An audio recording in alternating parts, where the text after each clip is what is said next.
Welcome to the Take the North podcast. I'm David Haugh on the Mully and Haugh show on 670 The Score. Dan Wieters from the Chicago Tribune covering the Bears.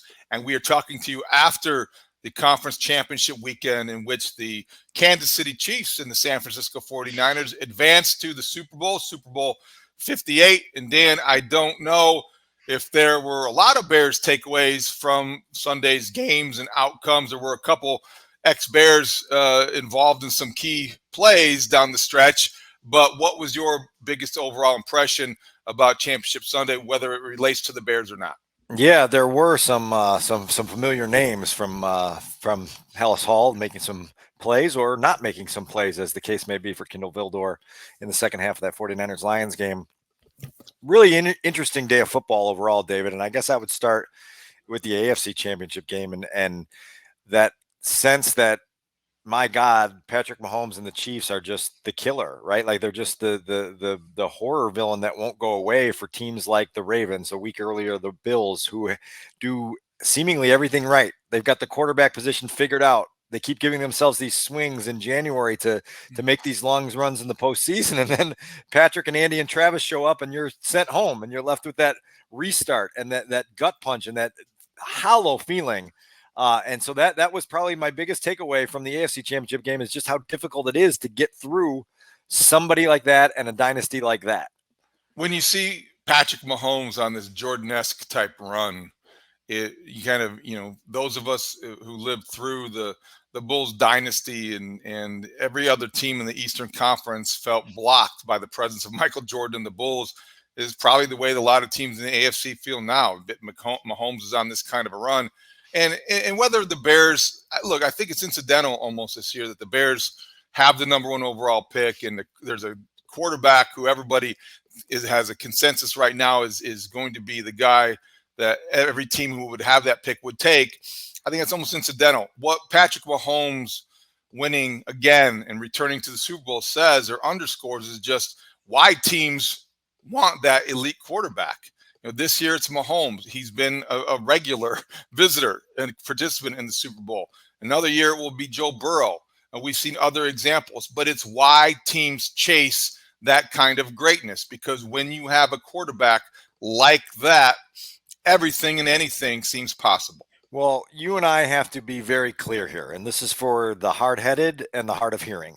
It's not all Patrick Mahomes. He has obviously a Hall of Fame coach in Andy Reid who's helped shepherd his development. He's got an all-world tight end in Travis Kelce. The Kansas City Chiefs defense played really, really well on Sunday in slowing down the Baltimore Ravens. But Patrick Mahomes is the driving engine of that entire operation. And when you see the belief that the past experience and the past success brings to the table, you understand the value of it. You mentioned the Jordan-esque Bulls. It was just there was a sense that we're good. There was never a sense of, oh no, it was always, okay, we're going to get this figured out. And you almost felt the opposite for the Baltimore Ravens, who I described as having whatever one level below stage fright is, because that wasn't the same Ravens team that we've seen for most of the year. They were undisciplined at times. I think they had 5 15-yard penalties among their 9 penalties on the day. They made some costly turnovers. They didn't take the ball away. And it felt like to me that the Chiefs scored the first touchdown of the game. Ravens match, the Chiefs scored again, and then all of a sudden it was like, oh God, like we're going to have to keep up with this all day. And it almost frazzled the Ravens to a point where it became a belief game. And in my opinion, you get into a belief game with the Chiefs, you're going to lose 9 out of 10 times. And I don't think there's anything to be gleaned or it has much value in trying to look at, Lamar Jackson did not have one of his better days. And certainly the Ravens season stopped there because of that, or in large part, or in part because of that. But I don't know that you're going to extrapolate that to say, well, see, you can only go so far with a quarterback who's a run first quarterback. And so you want to apply that to the argument in Chicago when it's Justin Fields versus Caleb Williams. I don't think that's a valuable exercise, even though I heard some of that or saw some of that on our morning show on The Score, whether it was via texter or caller. I just don't think it's that valid of a comparison.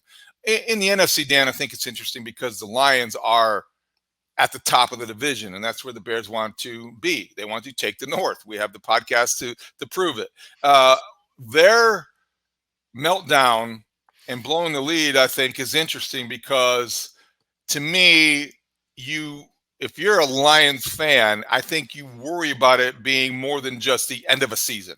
Yeah. I think you wonder how lasting the impact of this kind of a catastrophic loss and blowing a lead like this, like they did, what that will have in terms of an impact over the long haul on this franchise. I texted a buddy at halftime of that game. It's Lions 24-7 at that point, and I said, "This is either the 2003 NLCS or it's the 2016 NLCS, right? And it could go one of two directions, right? You could have this collapse that scars you for a decade or longer, Yes. or you could have what the Cubs had in 16, where it was they just kept building and building, and I think you were in Wrigley Field for Game 6 of the 2016 NLCS, where it was just like, all right, this thing's in control from start to finish, and there was no stress at all in winning the pennant. Unfortunately for the Lions, it went the previous way, and Steve Bartman was Dan Campbell, the guy who made a couple decisions that ultimately will be questioned forever, and decisions that are worth talking about because there are nuance to them, and there are details folded within them. I'd be curious to get your take, and then I'll give you mine on the way that second half started on Sunday afternoon. Well, Mike Valenti from the Ticket in Detroit, well known, been there in Detroit for 20 years. He was on the Mully and Haugh show on Friday, and he compared it to the Cubs. So I do think your comparisons are pretty apt, and I referenced that feeling, the Bartman-like feeling after the Lions lost. You felt in 2003 because there was a feeling of, oh boy. This franchise is cursed. You can't do. And when the ball bounced off Kindle Vildor's face mask into the arms of Brandon Ayuk, you're like, oh my gosh, there's no way they're going to win this game.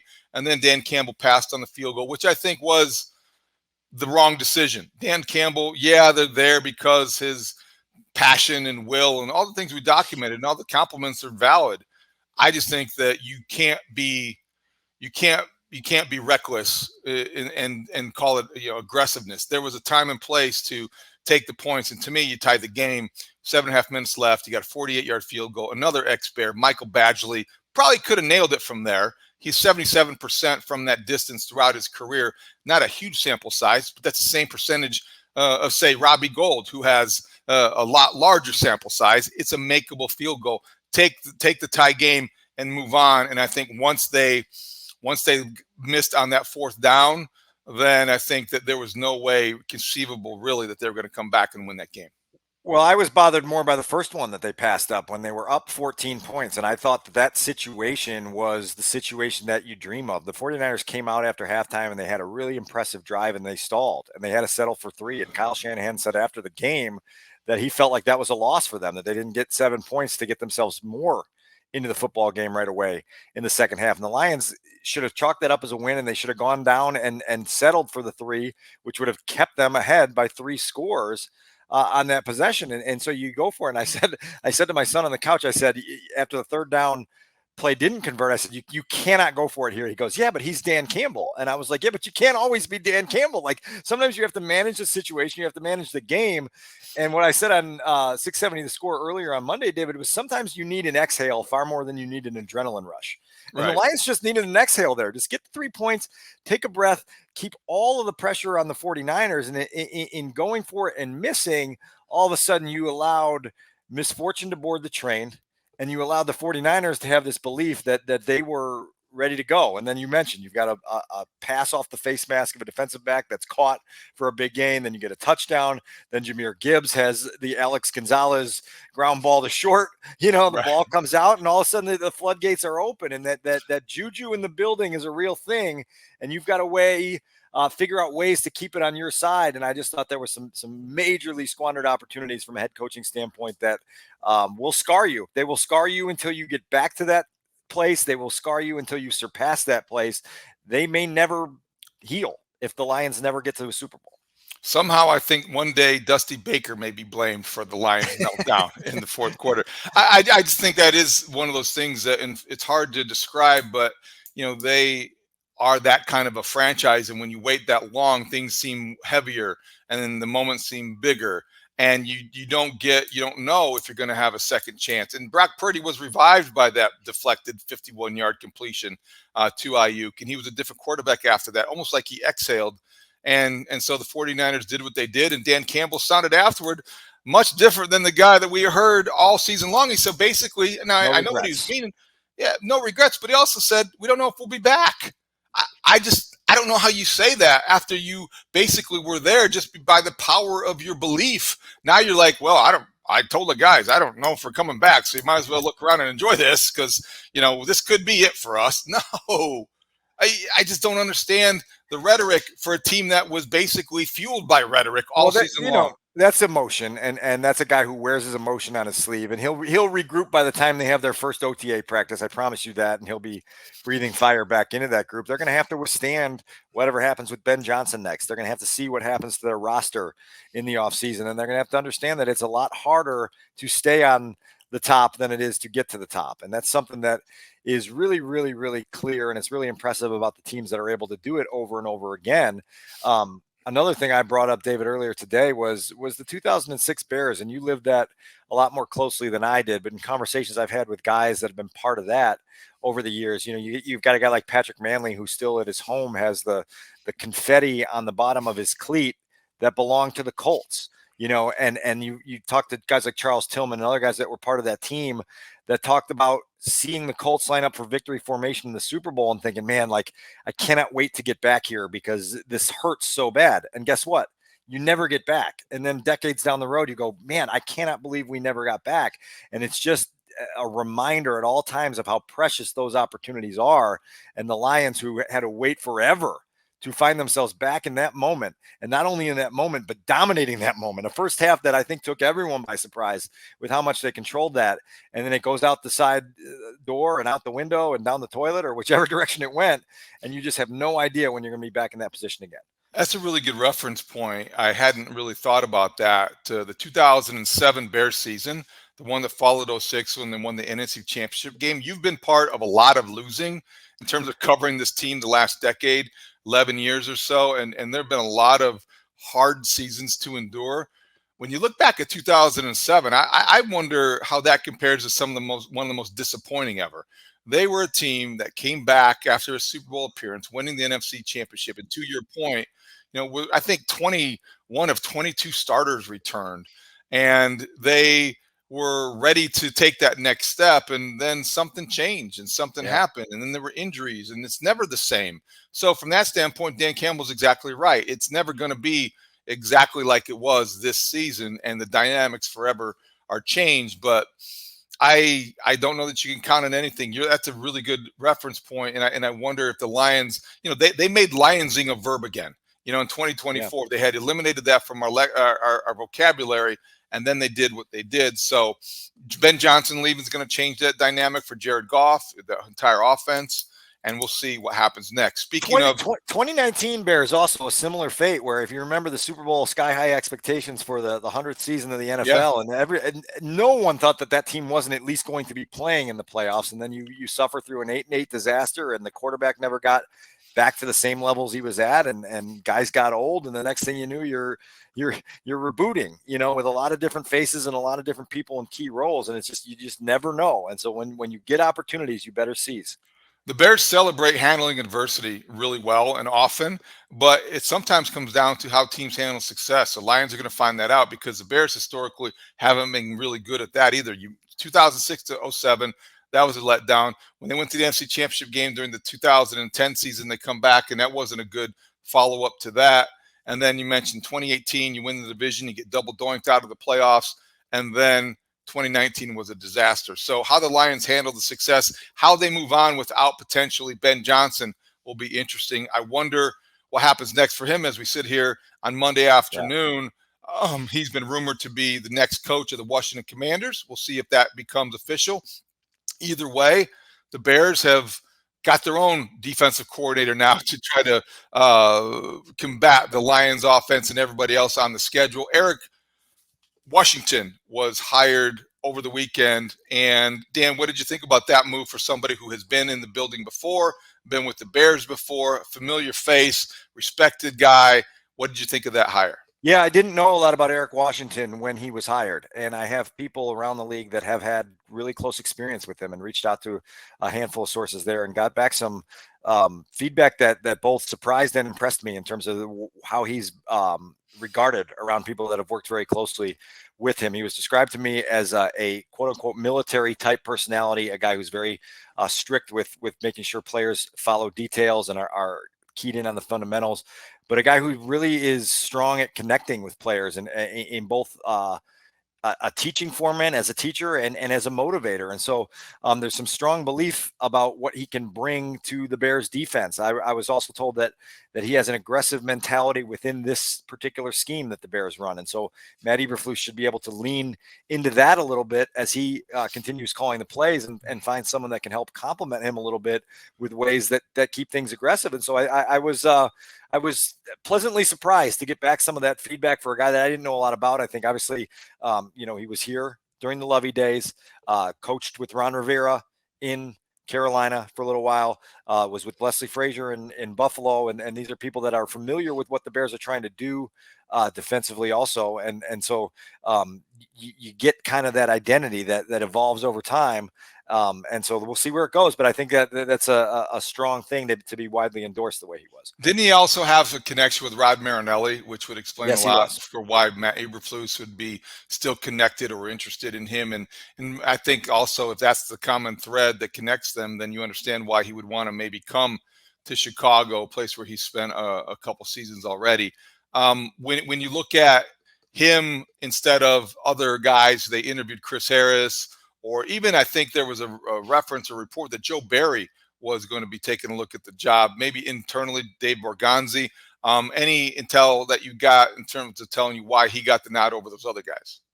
Nothing notable. It's my understanding that we will likely get to meet both coordinators next week at Haugh. Hopefully, fingers crossed that once the Bears coaching staff gets back from some of the scouting circuit here with Senior Bowl this week and the East-West Shrine game having just wrapped up, we'll get a chance to hear from those guys and get a chance to learn a little bit more about the visions and philosophies of Eric Washington and Shane Waldron. And away we go from there. We'll kind of get a feel for kind of their presence and what it is that attracted them here. And then obviously what they hope to do with the job. I think Eric Washington has a group, obviously with Matt still in control of that defense and calling the plays, that's set up for success, and I would imagine it was attractive to look at a group that on all three levels is solid and ascending and think, man, this could be really fun if we're able to do the things I envision doing.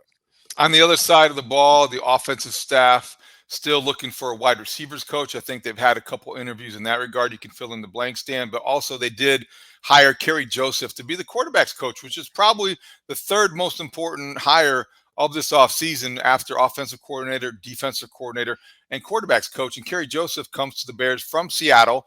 Also, very interesting background himself. Played in the CFL, was an NFL safety, and then went to the CFL and was a quarterback. And won the MVP in the CFL, I believe, for one season. Jarrett Payton knows him well. He speaks highly of Kerry Joseph.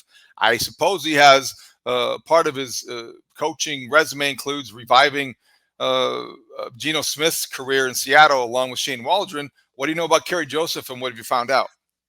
So I want to know more.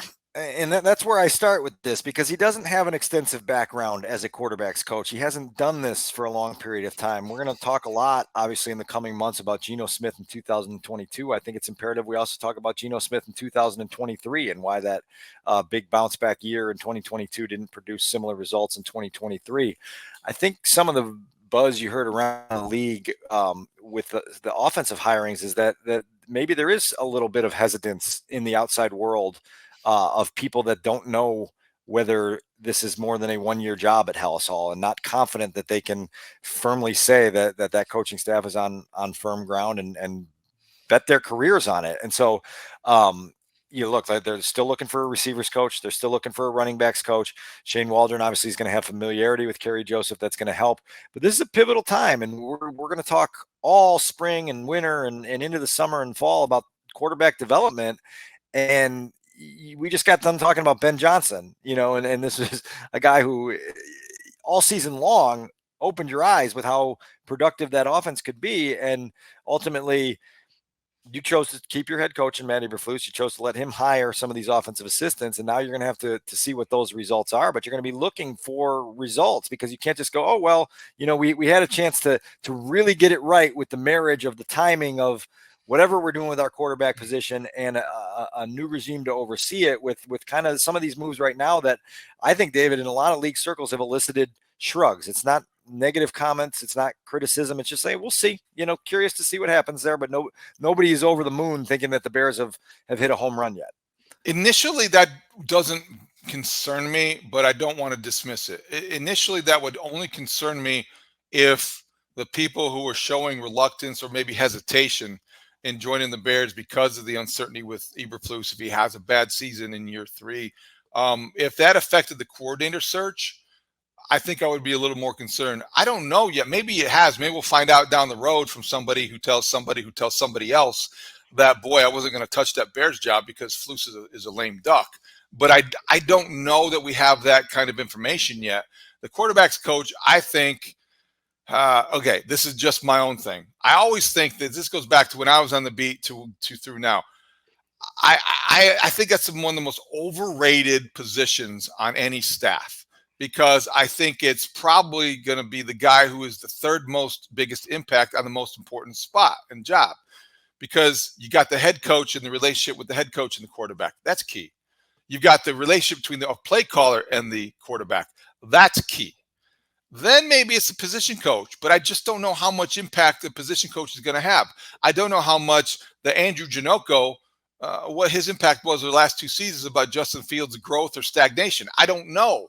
So I think this is always one of those jobs where I tend to say that we talk a lot about the day of the guy, the day he is hired and fired. In between, not so much. That could be a convenient out for me just because I don't know much about Kerry Joseph, but I don't know that I care that much to know much. Yeah, I would tell you that you probably should care a little bit more, because Andrew Janocko is a good example for me where that was another guy who didn't have a lot. He played the position in college, but didn't have a lot of experience coaching quarterbacks when he got here. And obviously, Justin's relationship with Luke when that staff came aboard was going to be, one that was more significant and more valuable in terms of how they put it all together.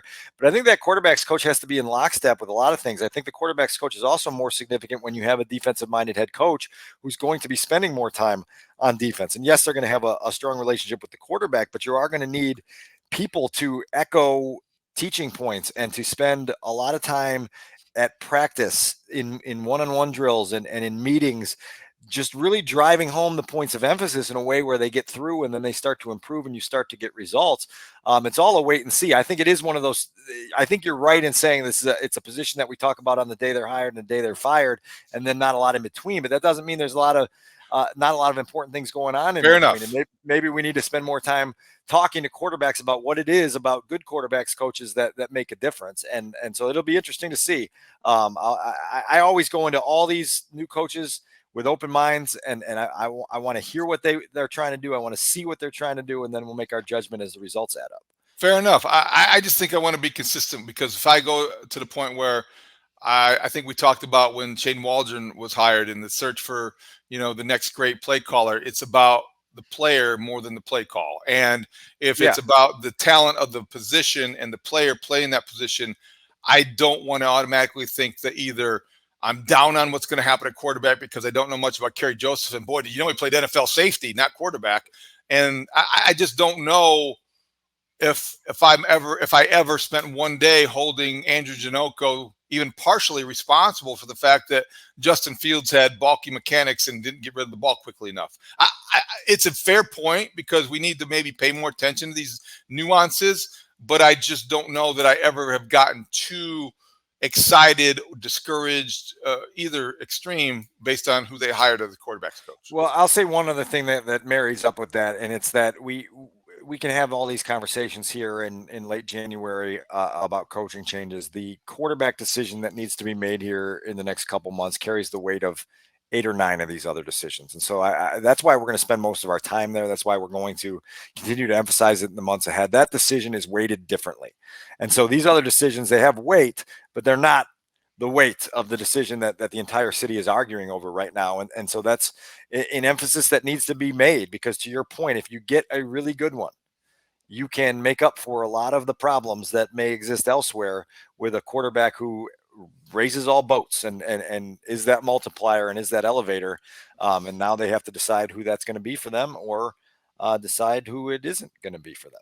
Which brings us to our last topic, the Caleb versus Justin debate. It will be ongoing for the next several weeks and months, likely. And it took an odd turn over the weekend, thanks to probably, I'm guessing here, some unintentional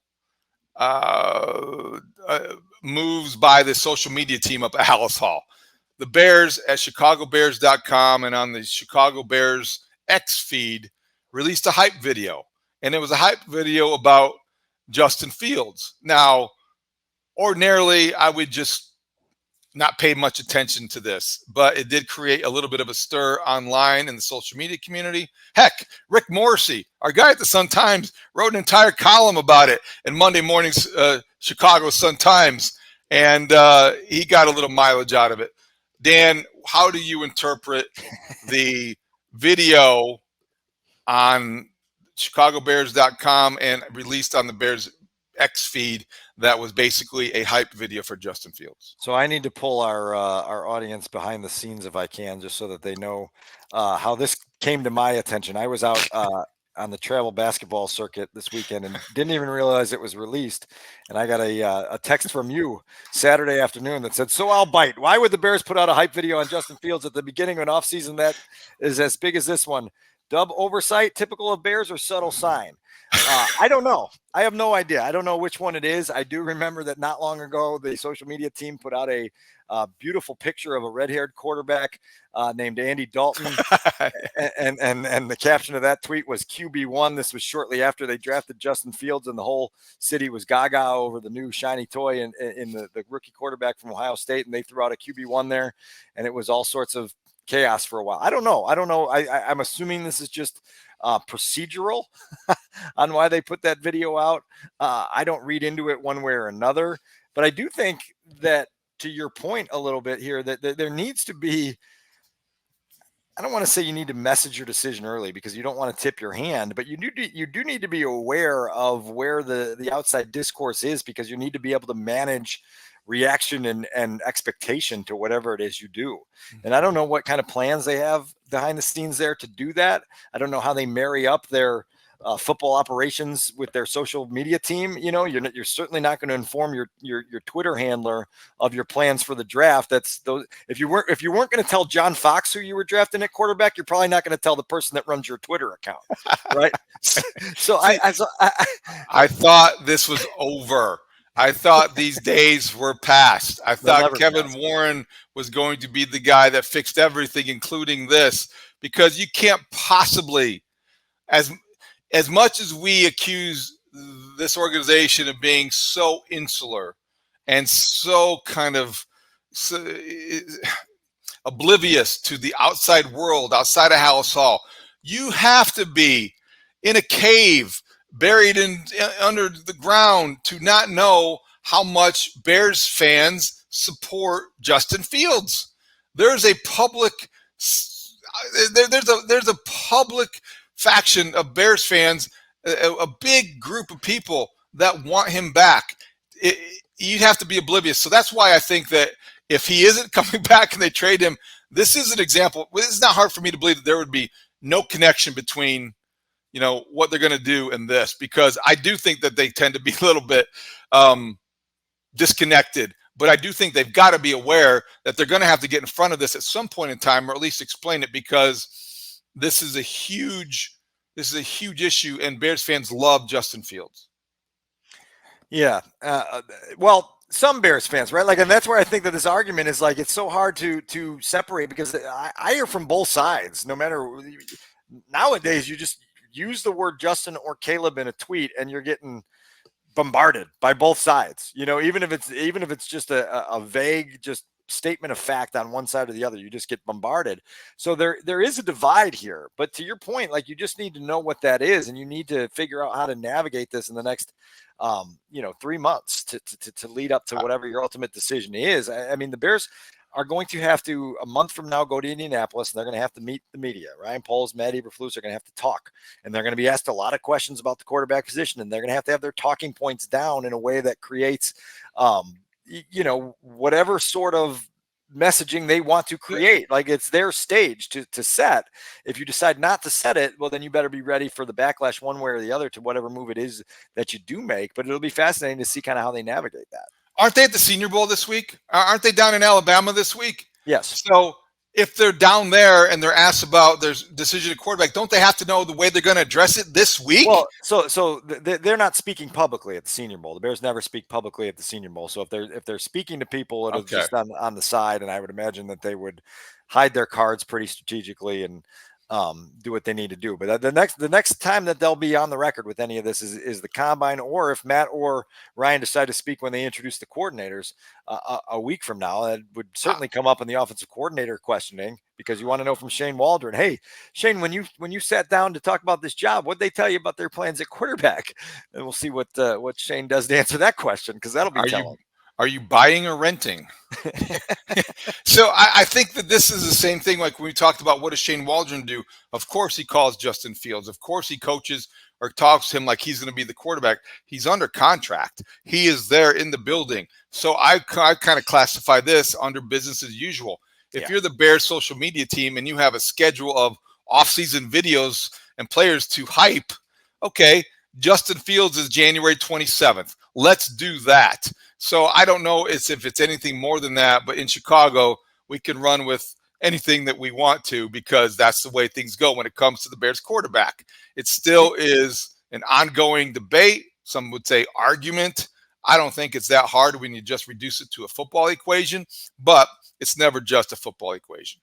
I just wanted to look this up while we were talking here. That video on X got 6.8 million views. So maybe for the Bears, it was just, hey, they need a little extra spending money to make some of the upgrades around the facilities, and they're going to cash that X check here soon with those 6.8 million views on the Justin. They should put one of those out every day and just keep compounding the monetization that they can get from their Twitter account. That's almost as much as a Kevin Warren video of him washing his car in the morning, right?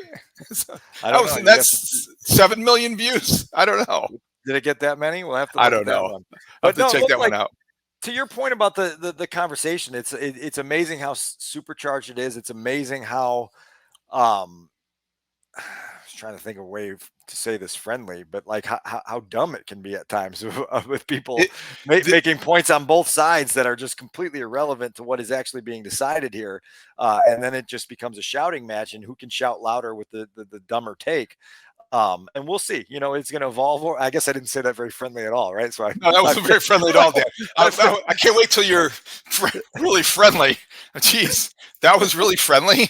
All right, so this is an ongoing conversation, but I'll just add this before we get out of here and talk in terms of the quarterback discussion or debate. It has been reduced to, and I even introduced it this way: Caleb Williams versus Justin Fields. I think that's wrong. And even looking at it that way, I don't think it's Caleb Williams versus Justin Fields. I think if that were the case, then you can make the argument, and I could, if it were many years, you would say, look at the Final Four, look at the draft haul you could get for trading that pick, and look at the way you can get to the championship game, maybe even to a Super Bowl with a quarterback that isn't this generational talent and with all the different pieces, and you could do your own rationalization. But to me, this isn't Caleb Williams versus Justin Fields. This is, Caleb Williams versus, I don't even know if it's one versus the other. This is a study in like draft history.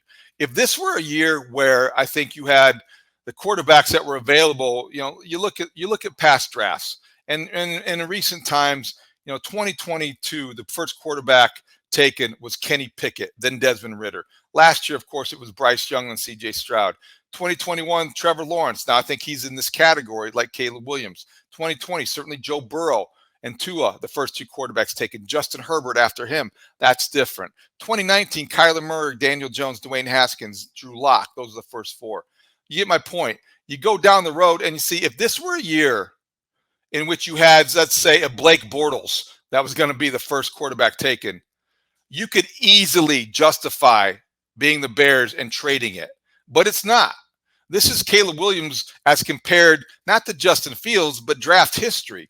Caleb Williams is considered by many people who do this for a living, and I know people get tired of hearing us say that, but one of those kind of guys like Lawrence, like Burrow, like Andrew Luck, like first overall draft picks that were not just the best quarterback available. This is the guy who you don't want to miss out on. Not because he's Patrick Mahomes like, but because he is special in a way that other quarterbacks typically coming out aren't. That's why you don't pass on it. Not because he's better than Justin Fields or this or that. Has very little to do with that, I think. Ultimately, it's you take the best player available in the draft and you take the guy that is head and shoulders above everybody else at the position. And that to me is the easy choice. Well, I'm with you on your final conclusion in that regard. I think for me, it starts with Caleb versus Justin as quarterbacks. I think I start there. And if I start to run into problems there as an evaluator, if I'm Ryan Poles and his staff, then you start to dig into other things. Okay, what can we get for trading the number one pick? What do we get when Justin Fields is no longer part of our program? And not only are we going to get a draft pick back from trading him, but we're also going to get cap savings, and most notably in 2025 and 2026 that will allow us to address other parts of our roster. I start with trying to figure out what is the floor and what is the ceiling of both these guys and which one gets us closer to opening the window for a long period of time.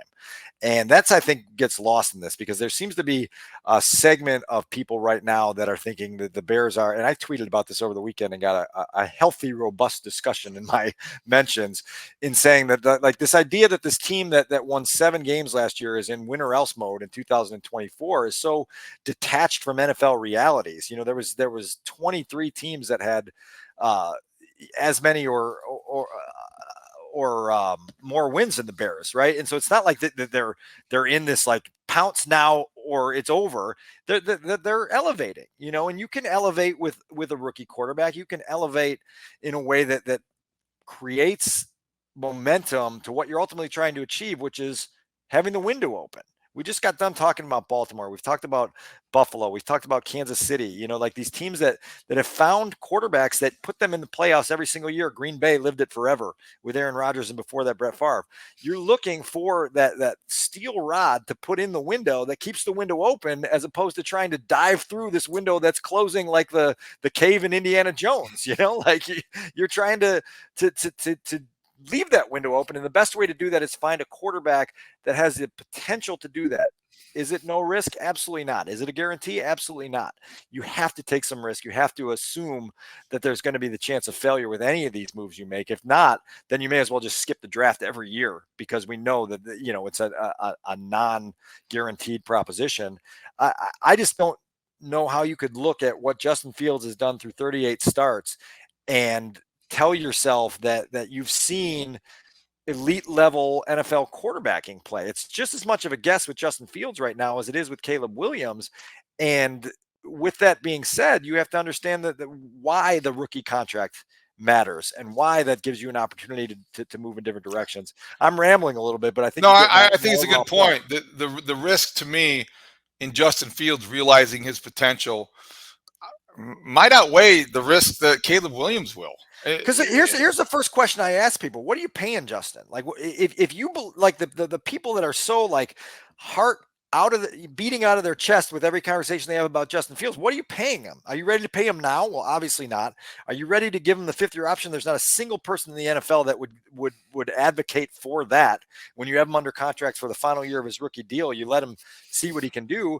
And then even if you still feel like sticking with him after 2024, you're going to have to pay him the Daniel Jones contract for 160, right? 40 a year. And like I say, in 25 and 26, if you got a quarterback number 1 overall on a rookie deal, you're going to have 30 million in each of those years approximately to spend in other areas to get yourself a 3-tech, you know, that you might want to play as a veteran established guys, to get yourself some more weapons for that quarterback to succeed with, to bolster your offensive line.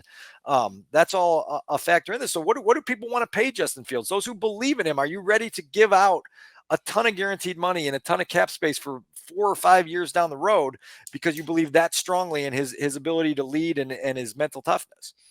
Good stuff. The conversation will continue. We'll certainly be here for every step of the way as things develop, unfold, and we'll get to what's next. Anything else, Dan, before we get out of here? We got the Senior Bowl we'll talk about later this week at our next pod. But beyond that, I don't know what the next move would be. The wide receiver coach may be hired before we get through this week.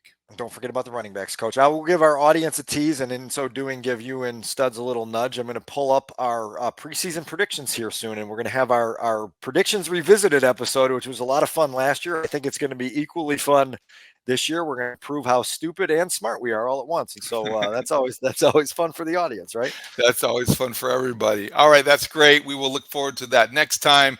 We'll wrap things up now. For Adam Studzinski and Dan Wieder, I'm David Haugh. Thank you for listening to the Take the North podcast. You can watch us on the 670 Scores YouTube page. We'll talk to you next time. Thanks for listening. Great talk. See you out there.